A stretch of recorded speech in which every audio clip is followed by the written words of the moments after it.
एक राजा ने अपने सैनिकों को सड़क के बीच में एक बड़ी चट्टान रखने के लिए कहा। चट्टान को बीच सड़क में रखवाकर राजा ने अपने सैनिकों से छुपकर उस चट्टान पर नज़र रखने के लिए कहा कि देखना उस चट्टान को रास्ते से कौन हटाता है। लोग उस जगह पर आते रहे और जाते रहे, लेकिन किसी ने उस चट्टान को रास्ते से हटाने की कोशिश नहीं की।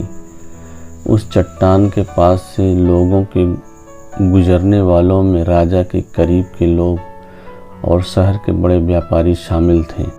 उनमें से कुछ लोग तो राजा को ही कोसते लगते कि क्या राजा इस चट्टान को रास्ते से हटवा नहीं सकता, लेकिन किसी ने भी उस चट्टान को रास्ते से हटाने का प्रयास नहीं किया। ऐसा काफ़ी दिनों तक चलता रहा। एक दिन एक किसान अपनी सब्जियों के साथ उधर से गुजर रहा था। उसने चट्टान को रास्ते में पड़े देखा और सोचा कि सबको इस चट्टान की वजह से कितनी तकलीफ़ हो रही है। उसने अपनी मजबूत लाठी से उस चट्टान को एक तरफ धकेलने की कोशिश शुरू कर दी। काफ़ी कोशिश के बाद वह उसे सड़क से हटाने में कामयाब हो गया।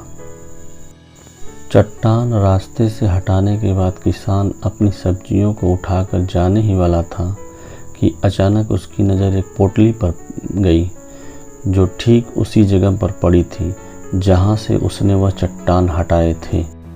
उसने उस पोटली को खोलकर देखा तो उसमें सोने के कई सिक्के थे और उन सिक्कों के साथ राजा का एक संदेश भी था, जिसमें लिखा था कि ये सोने के सिक्के उसके लिए जो इस चट्टान को रास्ते से हटाएगा।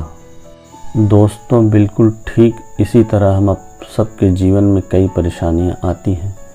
कुछ लोग उन परेशानियों से बचकर निकल जाते हैं और कुछ रास्ता बदल लेते हैं और चंद लोग ठान लेते हैं उन परेशानियों का हल निकाल लेने की, और ऐसे ही लोग मुश्किलों में संभावनाएं और संभावनाओं में छिपे अवसर खोज लेते हैं। मजबूत इरादे और नेक दिल के साथ किए गए कोशिशों के परिणाम हमेशा ही अच्छे आते हैं। इसलिए जीवन के परेशानियों से घबराओ मत, बल्कि उन परेशानियों को हल करने की कोशिश करते हुए जीवन सफ़र में आगे बढ़ते रहो।